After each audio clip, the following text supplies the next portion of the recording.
எபிரேயருக்கு எழுதின நிருபம் 5ஆம் அதிகாரத்தை எடுத்துக்கொள்ளலாம். எபிரேயர் 5 1ஆம் வசனத்திலிருந்து 11ஆம் வசனம் வரைக்கும் நம்மில் ஒருத்தர் சத்தமாய் வாசிக்கலாம். எபிரேயர் 5 1ஆம் வசனத்திலிருந்து 11ஆம் வசனம் வரைக்கும் நாம் வாசிக்கலாம். அன்றியும் மனுஷனுக்கு தெரிந்து கொள்ளப்பட்ட எந்த பிரதான ஆசாரியனும் பாவங்களுக்காக காணிக்கைகளையும் பலிகளையும் செலுத்தும்படி மனுஷனுக்காக தேவ காரியங்களை பற்றி நியமிக்கப்படுகிறார். தானும் பலவீனம் உள்ளவனாலே அறியாதவர்களுக்கும் நெறி தப்பி போனவர்களுக்கும் இறங்கத்தக்கவனாய் இருக்கிறான். அது நிமித்தம் அவன் ஜனங்களுடைய பாவங்களுக்காக பலியிட வேண்டியது போல தன்னுடைய பாவங்களுக்காகவும் பலியிட வேண்டியதாய் இருக்கிறது. மேலும் ஆரோனை போல தேவனால் அழைக்கப்பட்டாலும் ஒருவனும் இந்த கனமான ஊழியத்துக்கு தானாய் ஏற்படுவதில்லை. அந்தபடியே கிறிஸ்துவும் பிரதான ஆசாரியராய் இருக்கிறதற்கு தம்மை தாமே உயர்த்தவில்லை. நீர் என்னுடைய குமாரன், இன்று நான் உம்மை ஜெனிப்பித்தேன் என்று அவரோட சொன்னவரே அவரை உயர்த்தினார். அப்படியே வேறொரு இடத்திலும் நீர் மெல்கிசேதேக்கின் முறைமையின்படி என்றென்றைக்கும் ஆசாரியராய் இருக்கிறீர் என்று சொல்லியிருக்கிறார். அவர் மாம்சத்தில் இருந்த நாட்களில் தம்மை மரணத்தில் நின்று ரட்சிக்க வல்லமை உள்ளவரை நோக்கி பலத்த சத்தத்தோடும் கண்ணீரோடும் விண்ணப்பம் பண்ணி வேண்டுதல் செய்து தமக்கு உண்டான பயபக்தியின் நிமித்தம் கேட்கப்பட்டு அவர் குமாரனாய் இருந்தும் பட்ட பாடுகளினாலே கீழ்ப்படுதலை கற்றுக்கொண்டு தாம் பூரணான பின்பு தமக்கு கீழ்ப்படுகிற யாவரும் நித்திய ரட்சிப்பை அடைவதற்கு காரணராகி மெல்கிசேதேக்கின் முறைமையின்படியான பிரதான ஆசாரியர் என்ற தேவனாலே நாம் தெரிவிக்கப்பட்டார். இந்த மெல்கிசேதேக்கை பற்றி நாம் விஸ்தாரமாய் பேசலாம். நீங்கள் கேள்வியில் மந்தம் உள்ளவர்களானபடியால் அதை விளங்க பண்ணுகிறது அரிதாயிருக்கும். எபிரேயருக்கு எழுதின நிருபத்தை தான் நம்ம தொடர்ந்து கர்த்தருடைய வார்த்தையாக நம்ம ஞாயிற்றுக்கிழமைகள்ல தியானித்து வருகிறோம். கிறிஸ்தவ விசுவாசத்தின் மேன்மையை போதிக்கும் எபிரேய நிருபம் அப்படின்ற ஒரு தலைப்பில தான் நம்ம இந்த எபிரேய நிருபத்தை நம்ம பார்த்துட்டு வரோம். இதுல ஒரு முக்கியமான பகுதி, இதுல இருக்கிற பகுதிகளில் ஒரு முக்கியமான பகுதிக்குள்ளாக நாம் வந்திருக்கிறோம். என்னன்னா, ஆண்டவராக இயேசு கிறிஸ்து நம்முடைய பிரதான ஆசாரியன். முதலாவது, இந்த பிரதான ஆசாரியனுடைய தேவை எப்படி வந்துச்சு, ஏன் தேவைப்படுது அப்படின்னு பாத்தீங்கன்னா, மனிதருக்கு ஒரு ரெப்ரசன்டேட்டிவை தேவனுடைய சமூகத்துல நிற்கிறதுக்கான ஒரு ரெப்ரசன்டேட்டிவை கர்த்தர் ஏற்படுத்துறாரு. இது எந்த தகுதியை பார்த்து ஏற்படுத்துறாருன்னா, எந்த தகுதியுமே பார்த்து ஏற்படுத்தல. இந்த ஸ்தானாதிபதியாய், ஒரு பிரதிநிதியாய், மனுஷருக்கு பிரதிநிதியாய், மனுஷரிலிருந்து எடுத்து கர்த்தர் ஒரு பிரதிநிதிய முன்னாடி நிறுத்துறாரு. எந்த விதமான தகுதியும் இல்லாம ஒரு மனுஷனை பிடிச்சு அவனை ஆசீர்வதிச்சு அவனுக்கு அந்த தாளந்துகளை கொடுத்து, அந்த ஆற்றலை கொடுத்து, அந்த வேறு பிரிக்கப்பட்ட அனுபவத்தை கொடுத்து தனக்கென்று ஒரு கூட்ட ஜனத்தை பிரித்தெடுக்கிறார். ஆபிரகாமுடைய தெரிந்து கொள்ளுதலை குறித்து நம்ம பார்த்துருக்கிறோம். நிறைய விதங்களை ஆபிரகாமை குறித்து தனி செய்திகளை நம்ம கேட்டுக்கிறோம்.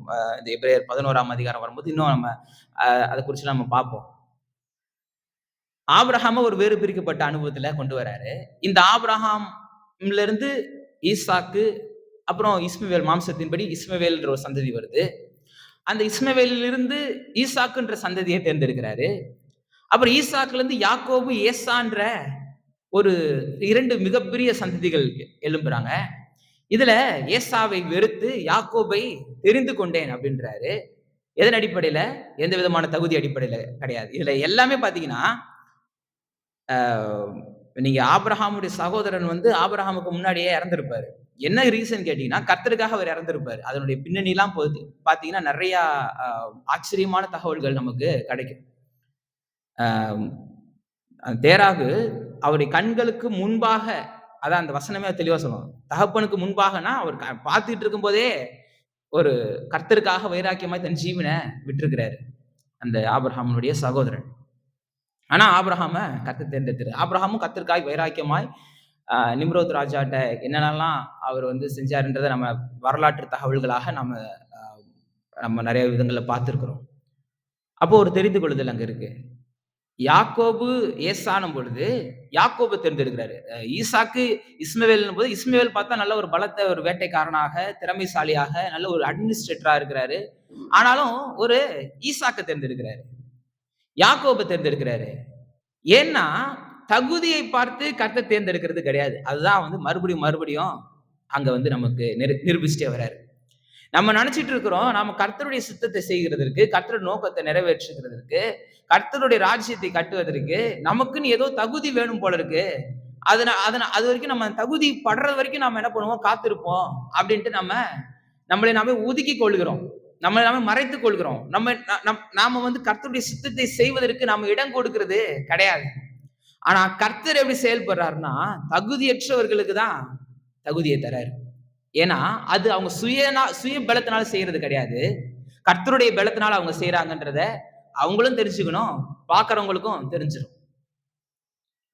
அடுத்தது பாத்தீங்கன்னா, யாக்கோபுக்கு 12 குமாரர்கள் இருக்கிறாங்க. அந்த 12 குமாரர்கள்ல யோசேப்பை தேர்ந்தெடுக்கிறாரு. இந்த ஆசாரிய ஊழியத்துக்கு லேவியை தேர்ந்தெடுக்கிறாரு. அப்ப இந்த வம்சாவளியை இப்படிதான் தேர்ந்தெடுத்து இது பண்றாரு. எந்த விதமான தகுதியின் அடிப்படையில கிடையாது, எந்த விதமான திறமையின் தனி திறமையின் அடிப்படையில தேர்ந்தெடுக்கல. லேவின்ற ஒரு கோத்திரத்தை பிரித்தெடுத்து இவங்க எனக்காக நான் செப்பரேட் பண்ணிக்கிறேன் அப்படின்ட்டு பிரிச்சிடுறாரு. அதுல இருந்து ஆசாரியர்களை தேர்ந்தெடுக்கிறாங்க. அதுல இருந்து பிரதான ஆசாரியரை தேர்ந்தெடுக்கிறாங்க. யாத்திராமத்தின் புத்தகம் 28ஆம் அதிகாரத்துல அந்த ஆசாரியர்களுடைய காரியங்கள் எப்படிப்பட்டதா இருக்கு, எப்படி அவங்க தேர்ந்தெடுக்கப்பட்டாங்க. முதலாவது ஆசாரியன் ஆகிய ஆரோன், அவருடைய மகன், அவருடைய மூத்த மகன் அப்படின்ட்டு எப்படி அந்த லைனேஜ் வருது. பிளஸ் அவர்கள் எப்படிலாம் சுத்திகரிக்கப்படணும், அவருடைய ஆடை எப்படி இருக்கணும், அவங்க என்னென்னலாம் செய்யணுன்றத நமக்கு லேவியராகமம் 16ஆம் அதிகாரம், யாத்திராகமம் 28ஆம் அதிகாரங்கள்லாம் நமக்கு தெளிவாக போதிக்கிறார். இங்க இந்த எபிரேயருக்கு எழுதின ஆசிரியர் இந்த ஜனங்களுக்கு தெளிவா காமிக்கிறாரு, பழைய ஏற்பாட்டில தீர்க்கதரிசிகள் இருந்தாங்க, இந்த தீர்க்கதரிசிகளை காட்டிலும் ஆண்டவராகிய இயேசு கிறிஸ்து பெரியவர், சிறந்தவர், உயர்ந்தவர். தேவதூதர்கள் இருக்கிறாங்க, இந்த தேவதூதர்களை காட்டிலும் இந்த ஆண்டவராகிய இயேசு கிறிஸ்து பெரியவர், சிறந்தவர், உயர்ந்தவர். உங்களை எல்லாம் எகிப்து அடிமைத்தனத்திலிருந்து விடுதலையாக்கி கானான் வாக்குத்தத்தம் செய்யப்பட்ட கானான் தேசத்துல கூட்டிட்டு வந்த மோசே இருக்கிறாரு. அந்த மோசேயை விட இவர் பெரியவர், சிறந்தவர், உயர்ந்தவர். இந்த நியாயப்பிரமாணம் மோசேனால உள்ளே பிரவேசிக்க முடியாத அந்த கானான் அனுபவத்தை யோசுவா உள்ளே பிரவேசிக்க உதவி செய்யறாரு. அந்த யோசுவாவை காட்டிலும் இந்த யோசுவா, இது யெகோஷுவா, இந்த இயேசு கிறிஸ்து பெரியவர், சிறந்தவர், உயர்ந்தவர் அப்படின்றத காமிச்சுக்கிட்டே வர்றாரு. அதாவது சில நேரத்துல ஒரு தவறான புரிந்து கொள்ளுதல் என்ன இருக்குன்னா, இந்த எபிரேய நிருபம் இயேசு கிறிஸ்துவை ஒரு மனித ஒரு கண்ணோட்டத்திலே அணுகியிருக்காங்க. ஒரு மனித கண்ணோட்டத்தில் அணுகிறதுனால இவர் தேவனால சிருஷ்டிக்கப்பட்டவர்ன்ற ஒரு தவறான உபதேசம் வந்துருது. இவர் அந்த தெய்வீக தன்மையை குறித்து அதிகமா பேசல அப்படின்ற மாதிரியான ஒரு கண்ணோட்டம், அப்படியான சில புரிந்து கொள்ளுதல் இருக்கு. ஆனா நல்லா தெரிஞ்சுக்கோங்க, இது எபிரேய நிருபத்தை விட இயேசு கிறிஸ்துவ, அவருடைய தெய்வீக தன்மைய, அவருடைய ஆற்றல, அவருடைய மகத்துவத்தை, அவருடைய உன்னத நிலைய வேற எதுவுமே சொல்ல முடியாது. ஏன்னு கேட்டீங்கன்னா, எல்லா நிருபங்களையும் சொல்லப்பட்டது, முழு பழைய ஏற்பாட்டில் சொல்லப்பட்ட எல்லா காரியங்களையும் தொகுத்து ஒரு ஷார்ட் ஃபார்மா இந்த எபிரேய நிருபம் நமக்கு வந்துருச்சு. இயேசு கிறிஸ்துவை குறித்ததான முழுமையான ஒரு வெளிப்பாடு நமக்கு இந்த நிருபத்தின் மூலமாய் கிடைக்குது. இங்க இந்த 5ஆம் அதிகாரத்துல, 4ஆம் அதிகாரம் கடைசியில இருந்து 5ஆம் அதிகாரத்துல மிக பிரதானமா அவர் சொல்ல வர வேண்டியது, மனிதருக்கு ரெப்ரசன்டேட்டிவா இருந்த அந்த பிரதான ஆசாரியர்னு ஒருத்தர் இருந்தார்லப்பா, அவரை காட்டிலும் இவர் பெரியவர், சிறந்தவர், உயர்ந்தவர் அப்படின்றத இங்க இந்த எபிரேயருக்கு எழுதின ஆசிரியர் காமிச்சு கொடுக்கிறார். நமக்கான பிரதான ஆசாரியர். இந்த பிரதான ஆசாரியர் என்ன பண்றாரு, ஜனங்களுக்காக வேண்டுதல் செய்யறாரு, ஜனங்களுடைய பிரதிநிதியா நிக்கிறார். பிரதானமான வேலை ஜனங்களுக்காக வேண்டுதல் செய்யணும், ஜனங்களுடைய பாவத்திற்காக ஜனங்களுடைய பிரதிநிதியாக கர்த்தருடைய சமூகத்துல நிக்கணும். இங்க முதலாவது வசனமே எப்படி சொல்லுது, மனுஷரில் தெரிந்து கொள்ளப்பட்ட, ஆந்த்ரோபோன் கிரீக்ல அப்படியே போட்டிருக்கு, மனுஷன். அவன் ஒரு மனுஷன், அவனுக்கு எந்த விதமான சிறப்பு எதுவுமே கிடையாது, அவன் பாவத்துல நிறைந்தவனா தான் இருக்கிறான். அவனும் பிரதான ஆசாரியன் முதலாவது தன்னுடைய பாவத்திற்காக அவன் பலி செலுத்த வேண்டியதா இருக்கு, தன்னுடைய பாவத்தை அவன் போக்க வேண்டியதா இருக்கு, அதுக்கப்புறம் போய் ஜனங்களுடைய பாவத்துக்கு போக்க வேண்டியதா இருக்கு, அதுக்கப்புறம் தேவனுடைய சமூகத்துல ஜனங்களுடைய பிரதிநிதியாய் நிக்க வேண்டியது இருக்கு. இன்னைக்கு நமக்கு அப்படிப்பட்ட ஒரு மனுஷீகமான ஒரு மத்தியஸ்தன் நமக்கு இல்ல. நமக்குன்னு ஒரு மத்தியஸ்தர் இருக்கிறாரு. உங்களுக்காக எனக்காக வேண்டுதல் செய்து நமக்கு ரெப்ரசன்டேட்டிவா ஒருத்தர் இருக்கிறாரு. அவர் யாருன்னா அவர் தான் ஆண்டவராகிய இயேசு கிறிஸ்து. எவ்வளவு பெரிய ஸ்லாக்கியம் இல்ல? ஒரு மனுஷன் நமக்கு ரெப்ரசன்டேட்டிவா போயிருந்தா, நமக்கு ஒரு பிரதிநிதியா போயிருந்தா, அது ஒரு நம்பிக்கை தரக்கூடியதா இல்லாம இருக்கலாம். அவன் என்ன போய் பேச முடியும்? அவன் போய் என்ன என்ன எந்த தகுதி அடிப்படையில் அவன் நிக்க முடியும்? ஏன்னா அவனையே அவன் என்ன பண்ண வேண்டியது இருக்கு? சுத்திகரிக்க வேண்டியது இருக்கு. அவன் உள்ள தேவனுடைய பிரசன்னத்துல போனானா திரும்பி வெளியே வருவான்ற எந்த நம்பிக்கையுமே கிடையாது. கயிறை கட்டி உள்ள அனுப்புறாங்க. அப்ப இப்படிப்பட்ட நம்ப தகுந்த மனுஷனை நாம கண்ணோக்குறது காலத்துல நாம இல்ல. நாம இப்ப கண்ணோக்குறோம் ஒருத்தரை. நாம ஒரு இடத்துல ஒருத்தர்ட்ட வேண்டுதல் செய்கிறோம். நாம ஒருத்தரை நோக்கி நாம பார்க்கிறோம். அவர் பழுதற்றவர், அவர் மாசற்றவர், அவர் குற்றமற்றவர், அவர் நீதிபரர், தேவனுடைய பிரதிநிதியாக, மனுஷனுடைய பிரதிநிதியாக முழுமையான தெய்வத்துவத்தையும் முழுமையான மனிதத்துவத்தையும் ஒன்றாக வைத்து 100% தேவனாக 100% மனிதனாக வெளிப்பட்டு நம்முடைய பிரதிநிதியாக உங்களுக்காக எனக்காக பிதாவின் சன்னதியில இன்னைக்கு வேண்டுதல் செய்கிறவரா இருக்கிறாரு.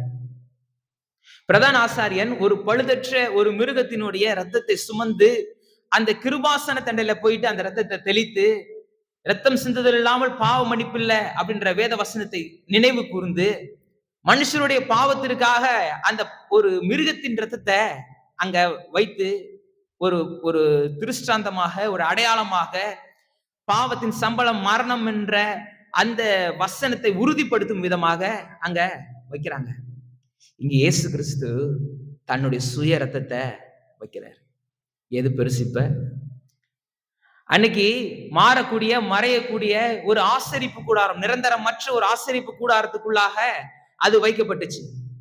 இன்னைக்கு இயேசு கிறிஸ்து நித்தியமாக என்றென்றைக்கும் ஆளுகை செய்யக்கூடிய இந்த சர்வத்தையும் சிருஷ்டித்த தேவனுடைய பிரசன்னத்துல அந்த ரத்தத்தை கொண்டு போய் வைக்கிறார். அன்றைக்கு ஒரு அடையாளமாக ஒரு மிருகம் கொல்லப்படுது. இங்க இயேசு கிறிஸ்து கொல்லப்பட்டிருக்கிறார். அன்னைக்கு ஒரு பழைய ஏற்பாட்டின் காலகட்டத்துல ஒரு மனுஷரில் தெரிந்து கொள்ளப்பட்ட என்ற வார்த்தைக்குப்படி மனுஷன் ஒரு பிரதிநிதியா உள்ள போறான். இங்க இயேசு கிறிஸ்துவே பிரதிநிதியா உள்ள போறாரு. அப்ப எது பெருசு இல்ல? அவருடைய அன்பு எவ்வளவு பெருசு இல்ல? அவர் நமக்காக அவர் செய்த திட்டம் எவ்வளவு பெரிதா இருக்குல்ல? அவருடைய நோக்கம் எவ்வளவு பெருசு இல்ல?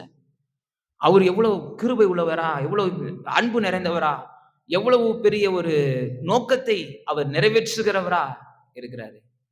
நம்மை பரிசுத்தப்படுத்தும்படியாக, நம்மை மீட்டுக் கொள்ளும்படியாக, நம்மை வாழ செய்யும்படியாக அவர் நம்முடைய பிரதிநிதியாக அவர் அங்க போயிட்டு இருக்கிறார். நமக்கான மத்தியஸ்தர் ஒருவரே, அது ஆண்டவராகி இயேசு கிறிஸ்து மாத்திரமே.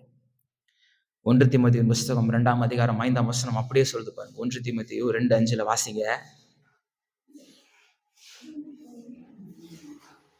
தேவன் ஒருவரே, தேவனுக்கும் மனுஷருக்கும் மத்தியஸ்தரும், எல்லா மனுஷரும் ரட்சிக்கப்படவும் சத்தியத்தை அறிகிற அறிவும் அடையும் அவர் சித்தமுள்ளவரா இருக்கிறார். தேவன் ஒருவரே, தேவனுக்கும் மனுஷருக்கும் மத்தியஸ்தரும் ஒருவரே, எல்லாரையும் மீட்கும் பொருளாக தம்மை ஒப்பு கொடுத்த மனுஷனாகிய கிறிஸ்து இயேசு அவரே.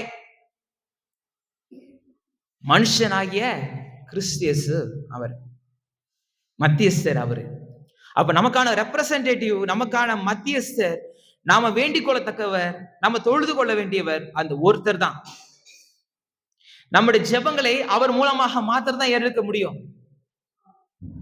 அவர் மூலமாக மாத்திரம் தான் நம்முடைய ஜெபம் உள்ள பிரவேசிக்கும். நான் பண்ண ஜெபத்தை ஆண்டவர் கேட்க மாட்டாரு, பாஸ்டர் பண்ணா கேட்பாரு நீங்க நினைக்கலாம். ஆனா நாம யாரு பண்ணாலும் ஒருத்தர் மூலமா தான் பண்ண முடியும். அது இயேசு கிறிஸ்துவின் மூலமாக தான். நம்ம பிதாவின் சன்னதியில தைரியமாய் கிருபாசன்னத்துல சேரும் பொழுது, இந்த இயேசு கிறிஸ்துவை தரித்து கொண்டவர்களாய் நாம பிரவேசிக்கும் பொழுதுதான் பிதாவை நோக்குகிறவரா இருக்கிறாரு. நம்முடைய சுய பலத்தினால, சுய நீதியினால நம்மளால உள்ள பிரவேசிக்க முடியாது. கிறிஸ்து தருகிற அந்த தேவ நீதியை தரித்து கொண்டவர்களாய், நீதியின் சால்வை அணிந்து, வசனம் சொல்லுதுல, அந்த நீதியின் உடையை தரித்து இப்ப கிறிஸ்துவை தரித்து கொண்டவர்களாய் நம்ம தேவனுடைய சமூகத்தில் நிற்கும் போதுதான் அதை பிதா அங்கீகரிக்கிறாரு. 2வது வசனம் வாசிங்க. நானும் பலவீனம் உள்ளவனானபடியால் அறியாதவர்களுக்கும் இறைத்தப்பி போனவர்களுக்கும் இரக்கத்தக்கவனாய். அந்த ஆசாரியன் எப்படிப்பட்டவனா இருக்கிறான்? தானும் பலவீனம் உள்ளவனா இருக்கிறான். அதனால அறியாதவர்களும் நெறி தப்பி போனவர்களுக்கு இறங்கத்தக்கவனாய் அவன் இருக்கணும். ஒரு மனுஷரில் தெரிந்து கொள்ளப்பட்ட ஆசாரியன் எப்படிப்பட்ட சிந்தையா இருக்கணும்? தன்னை ஒரு மேன்மை பாராட்டுகிறவனா இருக்கக்கூடாது. தன்னை ஒரு விசேஷித்தவனா எண்ணக்கூடாது. அந்த மேட்டுமையான ஒரு எண்ணம், மேட்டுமையான பார்வை, மேட்டுமையான சிந்தனை மனுஷனுக்கு, அந்த ஆசாரியனுக்கு வந்திருக்க கூடாது, வரக்கூடாது. ஆனா வந்துருச்சு. ஆனா அவன் எப்படிப்பட்டவனா இருக்கிறான்? தானும் பலவீனம் உள்ளவனா இருக்கிறான். அதனால நெறி தப்பி போனவங்க, அறியாதவங்கள, அவங்களுக்கு இவன் என்ன பண்ணணும்? இறங்கணும். எப்படிப்பட்ட இறக்கம் இருக்கணும்? எந்த விதமான தகுதியும் எனக்கு கிடையாது. இப்ப ஆசாரியன் எப்படிப்பட்ட ஒரு தகுதியில் அவன் தேர்ந்தெடுக்கப்பட்டான்? ஒரே தகுதி. அவன் லேவி கோத்திரத்துல பிறந்தான். அவன் ஆரோனுடைய வம்சத்துல பிறந்தான். அந்த ஒரு தகுதி தான். வேற எந்த தகுதி இருக்கு? ஒரு தகுதியும் கிடையாது. ஆனா அவன் ஆசாரியன். அப்ப அவனுக்கு என்ன தெரியணும்? எனக்கு எந்த விதமான தகுதியும் கிடையாது. ஆனா அந்த தேவனுடைய பிரசன்னத்துல கொண்டு போய் நான் நிக்கிறேன். அப்ப எல்லா ஜனங்களுக்கும் அந்த தகுதி இருக்கு அப்படின்றத அறிவிக்கிறதுக்காக அவன் தேர்ந்தெடுக்கப்பட்டான். ஆனா அவனுடைய கண்ணோட்டமும் நம்முடைய கண்ணோட்டமும் எப்படி மாறிடுச்சு? அவன் ரொம்ப விசேஷித்தவன். அவன் ரொம்ப ஸ்பெஷல். மத்தவங்களோட அவன் ஸ்பெஷல். ஏன்னா அவன் தேவனுடைய பிரசன்னத்துல நிக்கிறான். நம்மளாம் அப்படி தூரத்துல இருந்து வேடிக்கை பார்க்கணும் அப்படின்ற ஒரு கண்ணோட்டம் வந்துருச்சு. அப்படிலாம் கிடையாது. ஒரே ஒருத்தர் தான் அதுக்கு தகுதியானவர். அது இயேசு கிறிஸ்து மாத்திரம் தான். மற்ற எல்லாருமே அவருடைய பார்வையில தகுதியற்ற நமக்கு அவர் தயவு காமிச்சிருக்கிறார். அதான் 3ஆம் வசனம் பாத்தீங்கன்னா, அது நிமித்தம் ஜனங்களுடைய பாவங்களுக்காக பலியிட வேண்டியது போல தன்னுடைய பாவங்களுக்காகவும் பலியிட வேண்டியதாய் இருக்கிறது. அதாவது டே ஆஃப் அட்டோன்மெண்ட், பாவ பரிகார நாள்ல அவன் முதலாவது தன்னுடைய பாவத்தை கிளென்ஸ் பண்ணிக்கணும், தீர்த்துக்கணும், போக்கிக்கணும். அதுக்கப்புறம் தான் ஜனங்களுடைய பாவத்துக்கு அவன் பலியிட வேண்டியதா இருக்குது. மேலும் ஆரோனை போல தேவனால் அழைக்கப்பட்டவருடைய ஒருவரும் இந்த கனமான ஊழியத்துக்கு தானாய் ஏற்படுகிறது இல்லை. அதுபடியே கிறிஸ்துவும் பிரதான ஆசாரியராய் இருப்பதற்கு தம்மை தாமே அவர் உயர்த்தவில்லை. நீர் என்னுடைய குமாரன், இன்று நான் உம்மை ஜெனிப்பித்தேன். அதாவது இது 2ஆம் சங்கீதத்தை, நம்ம பழைய ஏற்பாட்டு வேத பாடத்தை நம்ம பார்க்கும்போது இந்த 2ஆம் சங்கீதத்தை குறித்து நான் சொல்லும் போது நிறைய காரியங்கள் சொன்னேன். இந்த 2ஆம் சங்கீதத்துல 7ஆம் வசனத்துல இருக்கு, இன்று நான் உம்மை ஜெனிப்பித்தேன் அப்படின்னா அது இயேசு கிறிஸ்துவ பிதாவாகிய தேவன் உருவாக்குனாரு, அன்னைக்குதான் அவர் சிருஷ்டித்தாரு அப்படின்ற மாதிரியான பிரசங்கங்கள்லாம் வந்துருச்சு. ஏன்னா ஜெனிப்பித்தேன்ற வார்த்தை இருக்குல்ல அப்படின்ட்டு. இந்த ஜெனிப்பித்தேன்னு சொன்னது உயிரோடு கூட அவர் மரணத்திலிருந்து எழுந்த அந்த நாளை குறிக்குது. 2ஆம் சங்கீதத்துல 7ஆம் வசனத்துல, இன்று நான் உம்மை ஜெனிப்பித்தேன், நீர் என்னுடைய நேச குமாரனா இருந்தீரு. இன்று நான் உம்மை ஜெனிப்பித்தேன்னா மரணத்தின் சங்கிலிகளை, பாதாளத்தின் சங்கிலிகளை உடைத்து பிதாவாகி தேவன் பரிசுத்த ஆவியானுடைய தெய்வீக வல்லமையை செலுத்தி அங்க இயேசு கிறிஸ்துவை பாதாளத்திலிருந்து ஏறி வர செய்தார்ல, அந்த நாள் தான் ஜெனிப்பிக்கப்பட்ட நாள். அப்போஸ்தலர்கள் 13ஆம் அதிகாரத்துல நீங்க வாசிச்சீங்கன்னா ஒரு 32-33 வசனங்களை அப்போஸ்தலனாகிய பவுல் அதை பிரசங்கிக்கிறாரு. ஜெனிப்பித்தேன்ற அந்த வார்த்தையை அப்படியே எடுத்து கோட் பண்ணி பிரசங்கிக்கிறார். 32-33 அப்போஸ்தலர் 13 வீட்டுல போய் வாசிச்சு பாருங்க.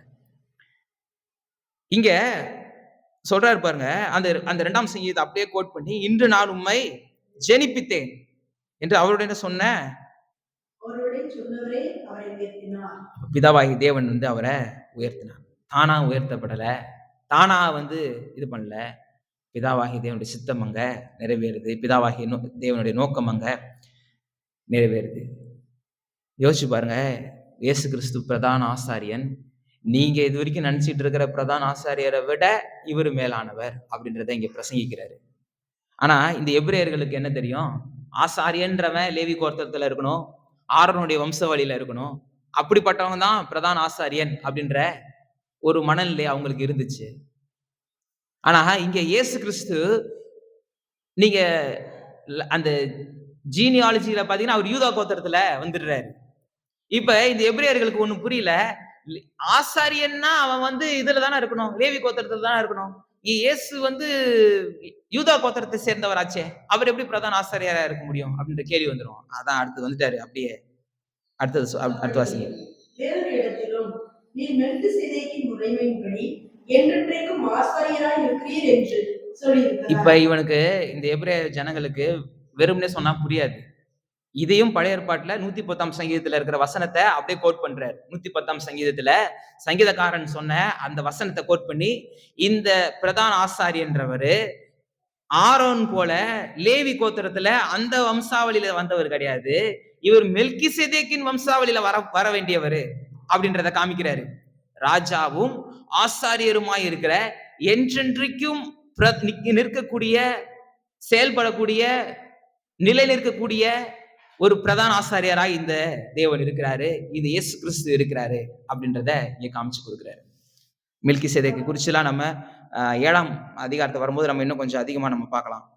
அவர் மாம்சத்தில் இருந்த நாட்களில் தம்மை மரணத்தினின்று ரட்சிக்க வல்லமை உள்ளவரை நோக்கி பலத்த சத்தத்தோடும் கண்ணீரோடும் விண்ணப்பம் பண்ணி வேண்டுதல் செய்து தமக்கு உண்டான பயபக்தியின் நிமித்தம் கேட்கப்பட்டு அவருக்கு மரணாயிருந்தும் பட்ட பாடுகளினாலே கீழ்ப்படிதலை கற்றுக்கொண்டு தாம் பூர்ணரான பின்பு தமக்கு கீழ்ப்படுகிற யாவரும் நித்திய ரட்சிப்பை அடைவதற்கு காரணராகி. அதாவது இப்ப என்ன இதுல பிரச்சனைனா, அவர் மாம்சத்தில் இருந்த நாட்களில்ன்ற அந்த ஒரு பகுதியை நீங்க ஸ்கிப் பண்ணிட்டீங்கன்னா, தம்மை மரணத்தினின்று ரட்சிக்க வல்லமை உள்ளவரை நோக்கி பலத்த சத்தத்தோடும் கண்ணீரோடும் விண்ணப்பம் பண்ணி வேண்டுதல் செய்து தமக்கு உண்டான பயபக்தி நிமித்தம் கேட்கப்பட்டு, இதெல்லாம் வாசிக்கும் பொழுது நம்ம சொல்றோம்ல, திரியேக தேவன்ட்டு பிதாவாகிய தேவன், அவருக்கு இணையாக குமாரனாகிய தேவன், அவருக்கு இணையான பரிசுத்தாவியாக தேவன், இந்த திரியேக தேவனுடைய காரியங்களை நம்ம விளக்கும் பொழுது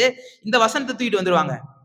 பாரு, இப்பெல்லாம் கிடையாது, பிதாவாகிய தேவன் பெரியவர், இவரெல்லாம் அவரால் சிருஷ்டிக்கப்பட்டவர் தான், இவரோட அவர் சின்னவர் தான் அப்படின்ற மாதிரியான காரியங்களை கொண்டு வந்துருவாங்க. ஆனா இந்த முதலாவது வசனத்தை கொஞ்சம் கண்ணை திறந்து அதை முதல்ல படிக்கணும். வசனத்தை அங்கதானே ஆரம்பிக்குது, ஆரம்பத்தை விட்டுருவாங்க. விட்டுட்டு இடையில ஃபுல்லத்தையும் சொல்லிட்டு இந்த இயேசு கிறிஸ்துன்றவர் அவருடைய குமாரன் தானே, அப்போ இவர் அவரால் சிருஷ்டிக்கப்பட்டவர் பாருங்க, அவர் கீழ்ப்படிதலை கத்துக்கிட்டாராம், அவர் பயபக்தி இருந்துச்சு, அவர் வேண்டுதல் செஞ்சாரு. எங்க மாம்சத்தில் இருந்த நாட்களில், மாம்சத்துல இருக்கிற மனுஷனை தேவன் ஒரு மிகப்பெரிய ஒரு திட்டத்தோடு கூட அவர் உண்டாக்குறாரு. நீ யோசிச்சு பாருங்க, தேவன் பரிபூர்ணர், உண்டானது ஒன்றும் அவராலே அல்லாமல் உண்டாகவில்லை. இயேசு கிறிஸ்துவின் மூலமா தான் சகலமும் உண்டாயிருக்கு. அவர் பரிசுத்தரா இருக்கிறாரு, அவர் பரிபூர்ணரா இருக்கிறாரு, அதுல நமக்கு எந்த விதமான சந்தேகமும் இல்லை. பரிபூர்ணரா அவர் இருக்கிறாரு. அந்த பரிபூர்ண தேவனிடத்துல, அவருடைய சன்னிதானத்துல, அவருடைய பிரசன்னத்துல, அவருடைய கிருபையில நாம பிரவேசிக்க போறோம். நாம பிரவேசிக்க போறோமா இல்லையா? தமிழ்ல தான் பேசிட்டு இருக்கேனா இல்ல வேற ஏதாவது லாங்குவேஜ்ல பேசிட்டு இருக்கேனா? எல்லாரும் அப்படியே எங்கேயோ ஏதோ ஒரு லாங்குவேஜ்ல பேசிட்டு இருக்க மாதிரி பாத்துட்டு இருக்கீங்க. இப்ப என்றென்றைக்கும் நாம இயேசு கிறிஸ்துவிட்ட தான் நாம இருக்க போறோம். ஆனா இயேசு கிறிஸ்துட்ட இருக்கும் பொழுது அந்த தேவனுடைய பிரசன்னத்துல நாம இருக்கிறதுக்கு நாம தகுதி உள்ளவர்களா இருக்கிறோமான்னு கேட்டா இல்ல. இப்ப ஆனா தகுதி உள்ளவராய் படைச்சாரான்னு கேட்டா படைச்சாரு. தேவனுடைய பிரசன்னத்துல தகுதி இருந்துச்சா, இருக்கக்கூடிய தகுதி இருந்துச்சான்னு கேட்டா இருந்துச்சு. ஆனா மனுஷனுக்குள்ளாக என்னைக்கு பாவம் வந்துச்சோ அன்னைக்கு தகுதி இல்லாம போச்சு. இப்ப எக்கேட கட்டு போன என்ன பண்ணிருக்கலாம், விட்டுருக்கலாம். அதான் தேவ தூதருக்கு அவர் இரக்கம் பாராட்டாமல் நமக்கு அவரு இரக்கம் பாராட்டுறாரு, நமக்கு அவர் இறங்குகிறாரு, நமக்காக அவர் இறங்குகிறாரு. இறங்கி இப்ப நம்மள மாதிரி அவர் வெளிப்பட்டு மாம்சத்துல வந்துட்டாராம். இதே மாம்சத்தை அவர் என்ன பண்ணிட்டாராம், தரித்துக்கிட்டாரு. இப்ப மாம்சத்தை எடுத்துக்கிட்டு மாம்ச சரீரத்துல இப்ப நம்ம இடத்துல என்ன இல்ல, பயபக்தி இல்ல. பயபக்தி இல்லாம தேவனுடைய பிரசன்னத்துல பிரவேசிக்க முடியாது. ஆனா இவரு மனுஷனுடைய பிரதிநிதியாக இப்ப தேவனுடைய பிரசன்னத்துல நிக்க போறாரு. இவ மனுஷனுக்கு இல்லாத அந்த பயபக்தி இவர்கிட்ட இருக்கு. புரியுதா? இவ மனுஷன்ட்ட இல்லாத கீழ்ப்படுதல் இவர்கிட்ட இருக்கு. மனுஷனுக்கு இல்லாத அந்த பரிந்துரை ஜெபம் செய்கின்ற, பரிந்து பேசுகின்ற அந்த குணாதிசயம் இவர்கிட்ட இருக்கு. முதலாவது மரித்த ஆபேல் எடுத்துக்கோங்க. மரிச்ச உடனே போயிட்டு தேவனுடைய பிரசன்னத்தில் ஆபேல் வந்து நன்மையானவற்றை பேசினாரா? குற்றப்படுத்தினாரு. ஆபேல் தன் சகோதரனை நிமித்தம் குற்றப்படுத்துறாரு. தனக்கு இழைக்கப்பட்ட அநீதியை நிமித்தம் அவரு நியாயம் கேட்கிறாரு. அங்க அதான் ஆபேலின் ரத்தம் பேசுவதை காட்டிலும் மேலானவற்றை, சிறந்தவற்றை, உயர்ந்தவற்றை இயேசு கிறிஸ்துவின் ரத்தம் பேசுது. இங்க பயபக்தி, கீழ்ப்படிதல், வேண்டுதல் செய்யறாரு. இதெல்லாம் ஒரு மாம்சத்துல ஒரு மனுஷன் தேவனுடைய பிரசன்னத்துல ஒரு பரிபூர்ணமாக்கப்பட்ட மனுஷன் செய்ய வேண்டிய காரியங்கள். நமக்கு பிரதிநிதியா அவர் செய்யறாரு. இப்ப அவர் செஞ்சதுனால இப்ப நாம என்ன பண்ண முடியுது? தேவனுடைய பிரசன்னத்துல உள்ள போக முடியுது. அவர் அதை செய்யலனா நம்மளால என்ன பண்ண முடியாது? போக முடியாது. நம்ம இடத்துல அந்த கீழ்ப்படுதல் இல்ல. தேவன் ஒரு சொன்னா மனுஷன் வேற ஒண்ணு செஞ்சான். மனுஷன்கிட்ட பயபக்தி இல்ல. தேவன் ஒண்ணு சொன்னா இங்க மனுஷன் வேற ஒன்ற செய்யறான். தேவனிடத்துல, அதாவது மனுஷனிடத்துல வேண்டுதல் செய்கின்ற குணாதிசயம் இல்ல. ஏன்னா அந்த மனுஷன்கிட்ட தன்னலம், சுயநலம் இருக்கு. பிறர் அன்பு இல்ல. தன்னை நேசிக்கிறது போல பிறர் அன்பு அங்க இல்லாம போகுது. இப்ப இவர் எல்லாவற்றையும் அந்த தெய்வீக குணாதிசயத்தை, அந்த பரிபூர்ணத்தை தரித்து கொண்டு, ஏற்றுக்கொண்டு, சுமந்து கொண்டு, இப்ப மனிதனுடைய பிரதிநிதியாக ஒரு பிரதான ஆசாரியராக மெல்கிசேதேக்கின் முறைமையின்படி இப்ப அங்க தேவனுடைய பிரசன்னத்தில் முன்னாடி போய் நிற்கிறார். இப்ப இயேசு கிறிஸ்துவ பத்தி இந்த எபிரேய நிருபம் குறைவா சொல்லுதா? இந்த இயேசு கிறிஸ்துவை குறித்துதான அவருடைய தெய்வீக தன்மையினுடைய முழு வெளிப்பாடை சொல்லாம இருக்குதா?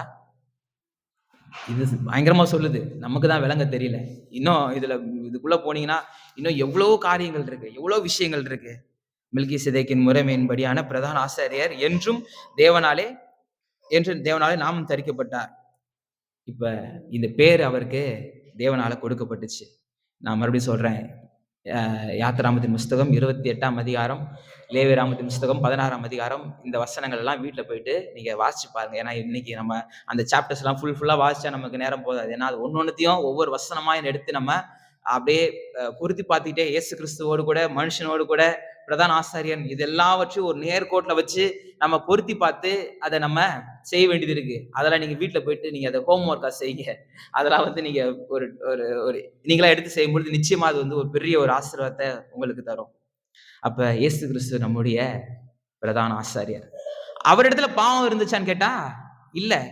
ஆனா அவர் பலியானார் நம்முடைய பாவங்களுக்காக. 1 யோவானின் புஸ்தகம் 2ஆம் அதிகாரத்துல 1ஆம் வசனத்தை வாசிங்கன்னா, 1 யோவான்ல 2:1, என் பிள்ளைகளே, நீங்கள் பாவம் செய்யாதபடிக்கு இவைகளை உங்களுக்கு எழுதுகிறேன்.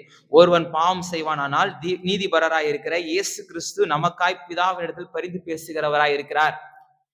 நம்ம நினைக்கிறோம், ஐயோ நம்ம விழுந்து போயிடுறோமே, நம்ம குறைவுபட்டவர்களா இருக்கிறோமே, நம்ம தகுதி உள்ளவர்களா இல்லாம இருக்கிறோமே, நாம ஒரு தேவனுடைய பிரசன்னத்துல நிற்கக்கூடிய நிலையில நாம இல்லையே அப்படின்ட்டு சில நேரத்தில் நமக்கு ஒரு பெரிய குற்ற உணர்வு வருது. E.W. கென்யன் சொல்றாரு, எந்த விதமான குற்ற உணர்வு, தாழ்வு மனப்பான்மை, ஆக்கினை தீர்வின் உணர்வு இல்லாமல் தேவனுக்கு முன்பாக நிற்கும் நிலைதான் நீதி. அப்ப நமக்கு மனுஷனுக்கு இயல்பாகவே குற்ற உணர்வு இருக்கு, தாழ்வு மனப்பான்மை இருக்கு, ஆக்கினை தீர்வின் உணர்வு இருக்கு. டக்குன்னு நீங்க இன்னைக்கு பிரசங்கம் பண்ணுங்கன்னு சொன்னா எத்தனை பேர் ஆயத்தமா இருப்பீங்க? அடுத்த வாரத்தில் நீங்க பிரசங்கம் பண்ணுங்க அப்படின்னா சந்தோஷம், எனக்கு ரொம்ப சந்தோஷம். எல்லாருமே ஆயத்தமா இருக்கீங்க. அப்ப அடுத்த வாரத்துல இருந்து ஒவ்வொருத்தருக்கும் ஒரு நாள் ஒரு பிரசங்கம் கொடுத்துட வேண்டியதுதான் இல்ல? நல்லது. நீங்க ஒவ்வொரு வீட்டு ஜெபங்கள்லயும் ஒவ்வொரு இடங்கள்லயும் நீங்க பிரசங்கிக்க வேண்டியது நல்லது. ஆனா ஆரம்பத்திலே இது இருந்துச்சு. நமக்கு வளர வளர நமக்கு இது வருது. நம்ம தகுதி உள்ளவர்கள், கர்த்தர் நம்ம தகுதியாக்கி இருக்கிறாரு, நம்மளால முடியும், கர்த்தர் நம்மளை எடுத்து பயன்படுத்துறாருன்ற சத்தியத்தை கேட்க கேட்க கேட்க இது நமக்கு வருது. ஆனா ஆரம்பத்தை எடுத்தோடனே நமக்கு தேவனுடைய பிரசன்னத்துல ஜெபம் பண்ணுங்க, இல்ல ஒரு பிரசங்கம் பண்ணுங்க, ஒரு பாட்டு பாடுங்கன்னா ஒரு பயம் வந்துடுது. எனக்குலாம் அதெல்லாம் வராது, நான் அந்த அளவுக்கு எல்லாம் பெரிய ஆள் கிடையாது, நான் அந்த அளவுக்கு எல்லாம் தகுதியானது கிடையாது, ஜெபம் பண்றதுக்குலாம் ஒரு தகுதி வேணும்னு அப்படின்னு நினைப்போம். பிரசங்கிக்கிறதுக்கெல்லாம் அதுக்கு ஒரு தகுதி வேணும், ஆராதனை நடத்துறதுக்கு ஒரு தகுதி வேணும். ஆனா தகுதியற்றவனை தகுதியாக்குறது தான் தேவனுடைய கிருபை, தேவனுடைய தயவா இருக்கிறது. அப்ப மனுஷன் எல்லாருமே குறை உள்ளவன் தான். ஆனா இந்த மனுஷனுக்காக அவர் பரிந்து பேசுகிறார். நாம் பாவம் செய்தால் நீதிபரராய் இருக்கிற இயேசு கிறிஸ்து நமக்காக பிதாவினிடத்தில் பரிந்து பேசுகிறவராய் இருக்கிறார். நிச்சயம் இருக்கிறார். உறுதியான வார்த்தைங்க. இருப்பாருன்னு இல்ல, ஒருவேளை இருக்கலாம்ட்டு இல்ல, இருக்கிறார். நிச்சயமாக இருக்கிறார். உங்களுக்காக பரிந்து பேசுகிறவர் ஒருத்தர் இருக்கிறார். உங்களுக்கான பிரதிநிதியாக, உங்களுக்கான பிரதான ஆசாரியராக பிதாவின் சந்நிதியில ஒருத்தர் இருக்கிறார். இதே எபிரேயருக்கு எழுதின நிருபத்துல 4ஆம் அதிகாரத்துல வாசிங்கன்னா, எபிரேயர் 4:15 நம்முடைய பலவீனங்களை குறித்து பரிதபிக்க கூடாத பிரதான ஆசிரியர் நமக்கு இராமல் எல்லா விதத்திலும் நம்மை போல சோதிக்கப்பட்டும் பாவம் இல்லாதவராய் இருக்கிற பிரதான ஆசாரியரே நமக்கு இருக்கிறார். இவரு நம்மளை போல பாடுள்ள இந்த சரீரத்துல, மாம்ச சரீரத்துல வெளிப்பட்டு இந்த மாம்சத்துக்குரிய எல்லா காரியங்களையும் சுமந்து அதுல பாவம் இல்லாதவராய் தன்னை காத்து கொண்டார். நீங்க நினைக்கலாம், இயேசு கிறிஸ்து தேவன், உண்மைதான், அவரது தெய்வீக தன்மை இருந்துச்சு, நிச்சயம் உண்மைதான், அதுல எந்த விதமான குறைவுமே கிடையாது. அவருடைய தெய்வீக தன்மையின் பரிபூர்ணம் வெளிப்பட்டு இருந்துச்சுன்னா பிசாசால உள்ள வந்திருக்க முடியுமா? அவர் தன்னுடைய தெய்வீக தன்மையை அடக்கிக்கிட்டு அதை வெளிப்படுத்தாம ஒரு மனுஷனா வெளிப்பட்டார். அந்த தெய்வீக தன்மையின் ஒரு சாம்பிள் லைட்டா வெளியே வந்திருந்தா கூட பூமி தாங்கியிருக்காது. பிசாசானவன் அவர் அங்க இங்கன்னு கூட்டு போய் சோதிக்கிறான். எல்லா சோதனைகளையும் அவரு வசனத்தை கொண்டு ஜெயிக்கிறாரு. எல்லா பாடுகளையும் அவர் வசனத்தை கொண்டு செய்யறாரு. ஒரு மனுஷனுக்குரிய அதிகாரம் என்ன என்பதை அவர் வெளிப்படுத்தி காண்பிக்கிறாரு. இங்க பாத்தீங்கன்னா அதான் சொல்லுது, நம்முடைய பலவீனங்களை குறித்து பரிதபிக்க கூடாத பிரதான ஆசாரியர் இல்ல. நம்மளை புரிஞ்சுக்காமலாம் இல்ல, ஏன்னா நம்மள மாதிரி அவரு இருந்ததுனால நம்மளை புரிஞ்சுக்கிட்டு நாம எவ்வளவு பலவீனம் உள்ளவர்கள், எவ்வளவு சோறு உள்ளவர்கள், எவ்வளவு ஒரு ஒரு நிலையற்றவர்கள் என்பதை அவரு உணர்ந்து எல்லா விதத்திலும் நம்மை போல சோதிக்கப்பட்டும் பாவம் இல்லாதவராய். அப்ப சோதிக்கப்படுறதுனால நம்ம பாவிகள் கிடையாது. ஆனா சோதனையை ஜெயிக்கும் பொழுதுதான் நம்ம பாவத்தை ஜெயிக்கிறோம்.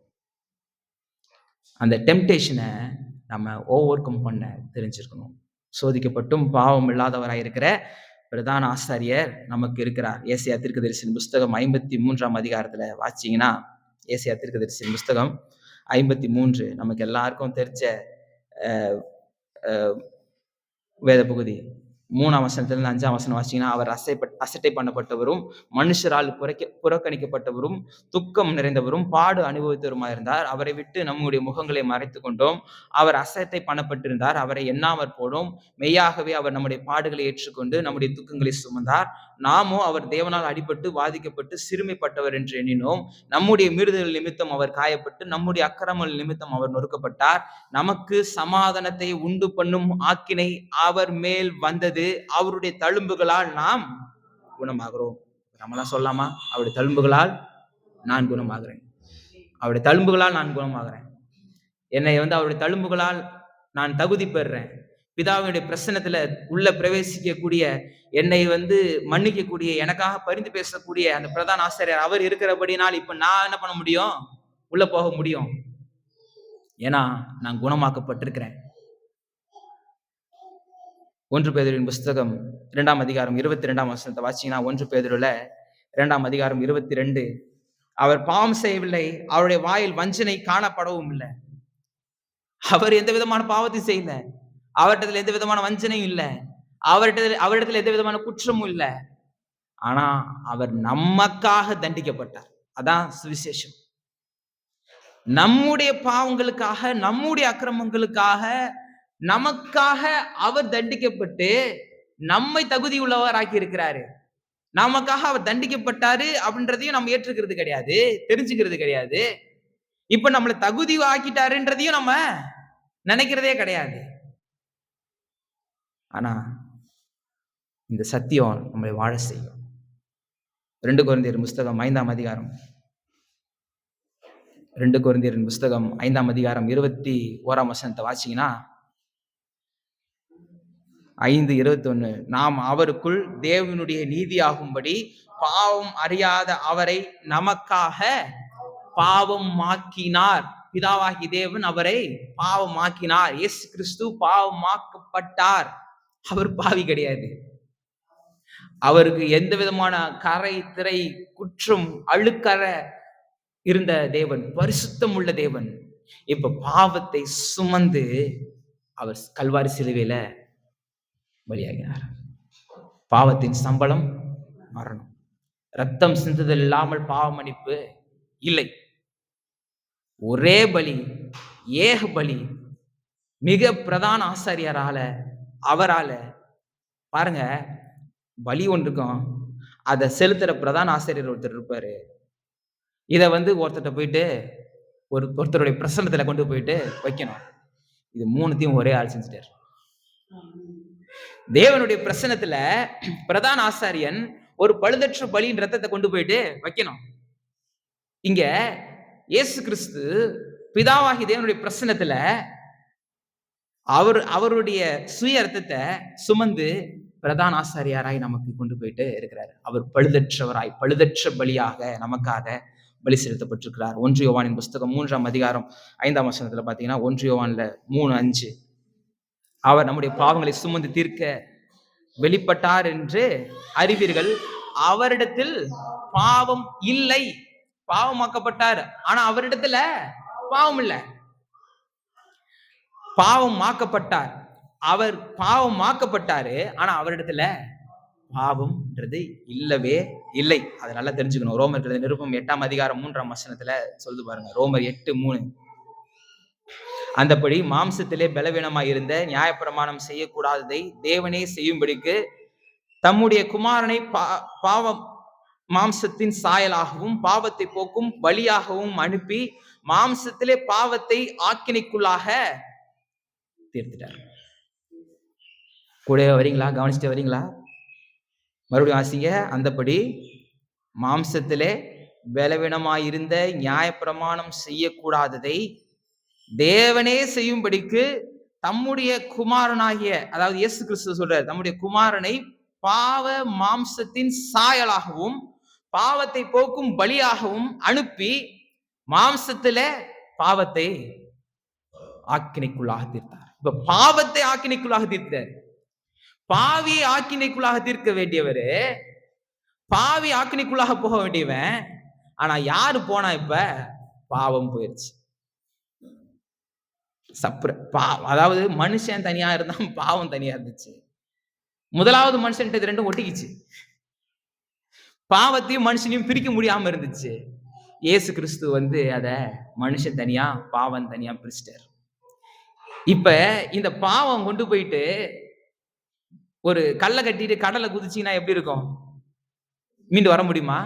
ஒரு எந்திர கல்லை கட்டிக்கிட்டு ஒரு பெரிய பாறாங்கல்லை கட்டிக்கிட்டு உள்ள குதிச்சீங்கன்னா அந்த மாதிரி பாவம் சிங்க் ஆகி பாவத்துல மனுஷன் உள்ள போய்கிட்டு இருக்கிறான். கர்த்தர் இப்ப அந்த கல்லையும் மனுஷனையும் ரெண்டா பிரிச்சிட்டாரு. இப்ப மனுஷன் தனியா ஆயிட்டான், பாவம் தனியாயிருச்சு. இப்ப பாவத்துல இருக்கிற மனுஷன் போய் ஆக்கினைக்குள்ளாக தீர்க்கப்பட்டிருக்கணும். இப்ப மனுஷனை விடுவிச்சுட்டு இப்ப பாவத்தை ஆக்கினைக்குள்ளாக கர்த்தர் என்ன பண்ணிட்டாரு? கொண்டு போய் தீர்த்துட்டாரு. 1 பேதுருவின் புஸ்தகம் 1ஆம் அதிகாரம் 19ஆம் வசனம் வாசிங்க. 1 பேதுரு 1ஆம் அதிகாரம் 19ஆம் வசனம். குற்றமில்லாத மாசற்ற ஆட்டுக்குட்டியாகிய கிறிஸ்துவின் வெளியேற பெற்ற இரத்தத்தினாலே மீட்கப்பட்டீர்கள் என்று அறிந்திருக்கிறீர்களே. அறிந்திருக்கீங்களா? தெரிஞ்சிருக்கு? உங்களுக்கு தெரியுமா? உங்களுடைய ஜெபம் இதன் அடிப்படையில் இருக்கா? உங்களுடைய வாழ்க்கை முறை இதன் அடிப்படையில் இருக்கா? எதன் அடிப்படையில் இருக்கணும்? குற்றம் இல்லாத மாசற்ற ஆட்டுக்குட்டியாகிய கிறிஸ்துவின் விலையேற பெற்ற அந்த இரத்தத்தினால நான் மீட்கப்பட்டிருக்கிறேன். மீட்புனா என்ன? மீட்பின் சத்தியத்தை குறித்து பார்த்திருக்கிறோம். விலை கிரயம் கொடுத்து வாங்கப்பட்டதுதான் மீட்பு. ஒரு பொருளை அதற்கான சரியான விலையை கொடுத்து வாங்கி இருக்கிறாரு. கர்த்தர் நம்மளை எந்த அளவுக்கு பிரஷியஸா நினைச்சாரு அப்படின்னா அவருடைய ரத்தத்தை கொடுத்திருப்பாரு. இப்ப நிறைய அந்த ஆன்டிக் ஐட்டம்ஸ்லாம் இருக்குல்ல, சில ஆன்டிக் ஐட்டம்ஸ்லாம் இருக்கு. அதெல்லாம் பார்த்தீங்கன்னா ஒரு சாதாரண ஒரு காயினா இருக்கும், இல்ல சாதாரண ஒரு ஒரு ஒரு ஒரு ஒரு விளக்கா இருக்கும், இல்ல ஒரு பைக்கா இருக்கட்டும், ஒரு விண்டேஜ் பைக்கா இருக்கட்டும். நார்மலான ஒரு பர்சன்ட்ட போய் காமிச்சிங்க வச்சுங்களேன், இது என்ன ஒரு 15,000 போகுமான்னு கேட்பான். அவனை பொறுத்த வரைக்கும் இது இன்னும் ஒரு ஓட்ட வண்டி, 40 வருஷம் பழைய வண்டி, இதெல்லாம் ஒரு 15,000 போகுமா அப்படின்னு நினைப்பான். ஆனா சீரியஸா அதை கலெக்ட் பண்றவன், சீரியஸா அதை பத்தி அதனுடைய உள்ள இருக்கிற விஷயங்களை தெரிஞ்சவன், அவனுக்கு நீங்க எவ்வளவு சொன்னாலும் வாங்கிட்டு போவான். இல்ல சில சில நேரத்துல இந்த ஜாவா பைக் இருக்குல்ல, அதை நான் எப்பதான் ஓட்டுவேன், சும்மா வச்சிருந்தேன். இந்த காயல கடையில கேட்கறவர், ஏன்பா இதை கூட அப்படின்ட்டு கேட்பாரு. அப்ப இந்த வேலை செஞ்சவங்க சொன்னாங்க, அவரை அடிக்கவே போயிட்டாங்க. இந்த வண்டியை நீ காயலாங்கடையில கேட்கறிய நீ அப்படின்ட்டு இவங்க போயிட்டு அடிக்கவே போயிட்டாங்க. ஒருத்தர்லாம் 2 லட்சம்னாலும் பரவாயில்லங்க தாங்க, நான் 2 அடி பிடிக்கிறேன் தாங்கன்றாரு. அப்ப அதோட வேல்யூ என்ன பண்ணுது? அந்த பொருளுடைய வேல்யூ இவர் எந்த தொகை வேணா கொடுக்க வைக்குது. இந்த கதையை அப்படியே விடுங்க. இப்ப நாம எப்படிப்பட்ட ஆள் நமக்கு தெரியும். ஆனா நம்மை மீட்கிறதுக்கு நமக்கான விலை என்ன தெரியுமா? இயேசு கிறிஸ்துவினுடைய ரத்தம், அவருடைய ஜீவன். இந்த சர்வத்தையும் சிருஷ்டித்தவருடைய ஜீவனை கொடுத்து நம்மை வாங்கி இருக்கிறார்னா, அப்ப நாம எவ்வளவு விசேஷித்தமானவர்கள் யோசிச்சு பாருங்க. நீங்க யோசிச்சுட்டு இருக்கலாம், நான் ஒரு சாதாரண ஆளு, எனக்கு ஒரு இது இல்ல அது இல்ல, நான் ஒரு குப்பை, நான் ஒரு மண்ணு தூசி. மண்ணுதான், ஆனா மகிமைப்படுத்தி இருக்கிறார். ஏன்னா நமக்குள்ள அவருடைய ஜீவ சுவாசம் இருக்கு. இப்ப நம்மை மீட்கும்படியாக தன்னுடைய சுய ரத்தத்தை கொடுத்திருக்கிறாரு. இப்ப நாம மீட்கப்பட்டவர்களாய் நாம இருக்கிறோம். ரோமர் நிருபம் 13ஆம் அதிகாரம் 14ஆம் வசனம் வாசிங்க. ரோமர் 13:14.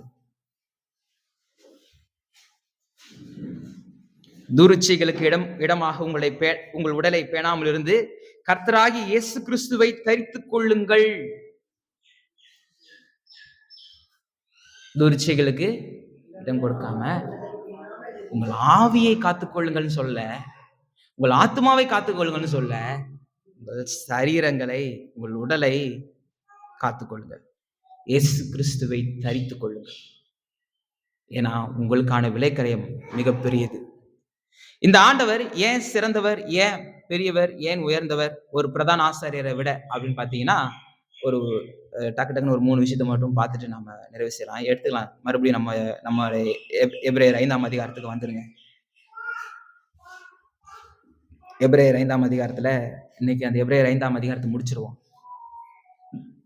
ஏன் இவர் சிறந்தவர், பெரியவர், உயர்ந்தவர் அப்படின்னு பாத்தீங்கன்னா, அவர் சுயமாய் உயர்த்தப்படல, அவரை பிதாவாகிய தேவன் உயர்த்தினார்.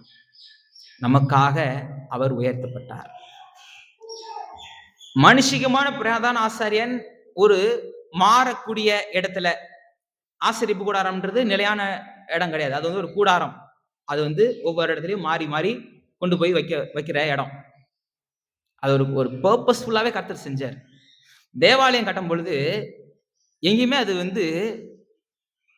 தேவன் மகிமைப்பட்டாரான்னு கேட்டா மகிமைப்பட்டாரு, தேவன் நாம மகிமைப்பட்டுச்சு. ஆனா அத மென்ஷன் பண்ணும்போது எப்படி மென்ஷன் பண்றாங்க?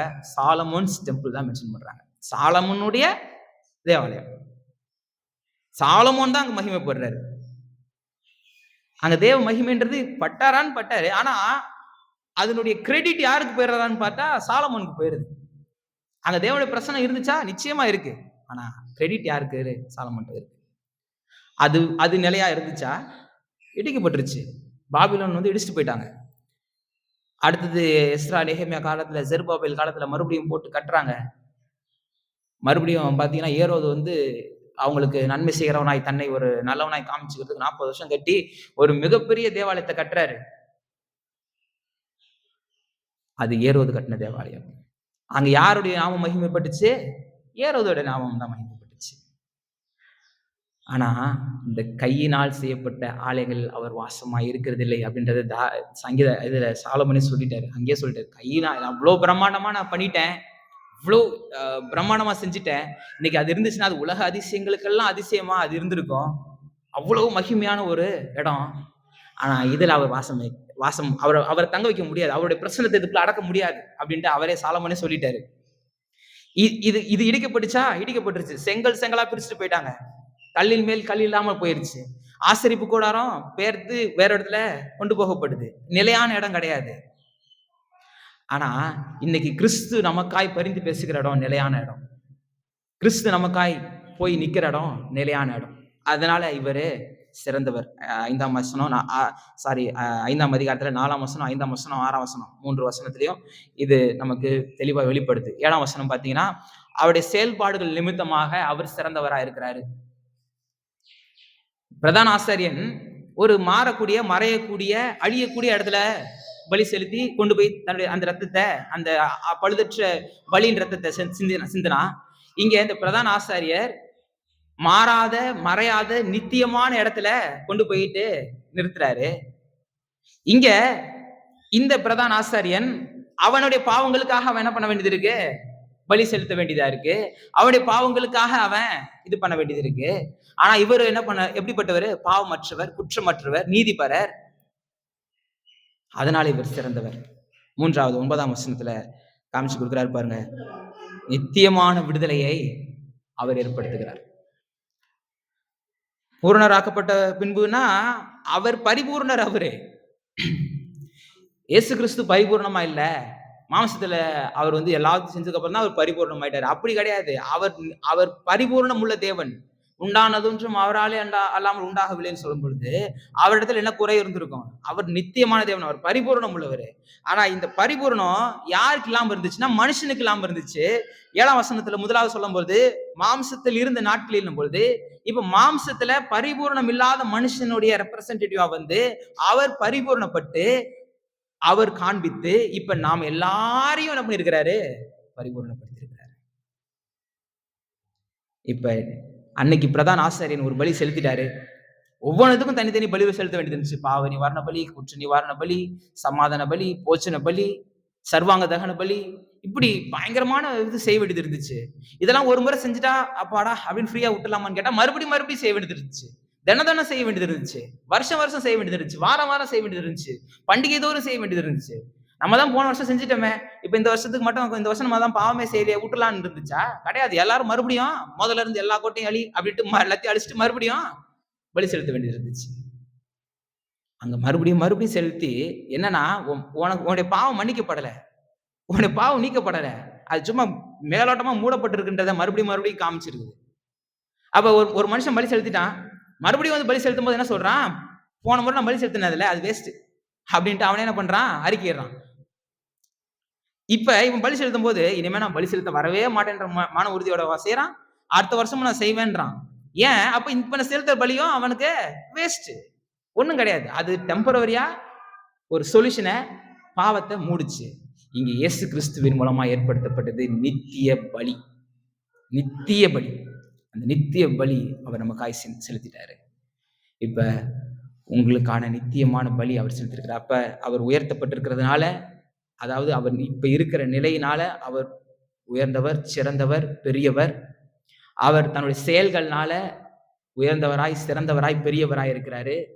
அவர் ஏற்படுத்தின ரிசல்ட்னால அந்த நித்திய விடுதலை, நித்தியமான அந்த தீர்வை ஏற்படுத்தினதுனால, ஏன்னா இதுக்கப்புறம் ஒரு பலி நமக்கு தேவையில்லை. இதுக்கப்புறம் நமக்கு ஒரு இது தேவையில்லை.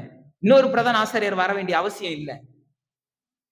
அந்த ரட்சிப்பின் அதிபதி அவ்வளவு பெரிதான ரட்சிப்பை குறித்து அந்த பார்த்தோம்ல, இவ்வளவு பெரிய அவரால் ஏற்படுத்தப்பட்ட அந்த ரட்சிப்பே நீங்க அசட்டே ஆயிட்டீங்கன்னா வேற எது உங்களை காப்பாற்ற முடியும்னு சொல்றாருல்ல. அப்ப நீங்க ஒரு சிறந்தவர்களாய், பெரியவர்களாய், உயர்ந்தவர்களாய் நீங்க மாறும்படி, தகுதி உள்ளவர்களாய் உங்களை மாற்றும்படி, பரிபூரணராய் உங்களை மாற்றும்படி அவர் கீழ்ப்படுதலை ஏற்றுக்கொண்டு கற்றுக்கொண்டுனே வருது வசனம். அப்படியே சொல்லுது. நமக்கு கீழ்ப்படுதல் கற்றுக் கொடுக்கப்பட்டாலும் வரல. அங்க அவருக்கு அதை கற்றுக்கொண்டு அவர் நமக்காய் பரிந்து பேசி நம்முடைய பிரதிநிதியாய் அவர் அங்க செயல்படுறார்.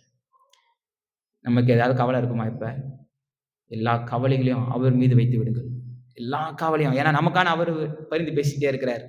நமக்காக அவர் ஜெபம் பண்றாரு. நமக்காக அவரே நிக்கிறாரு. அவருடைய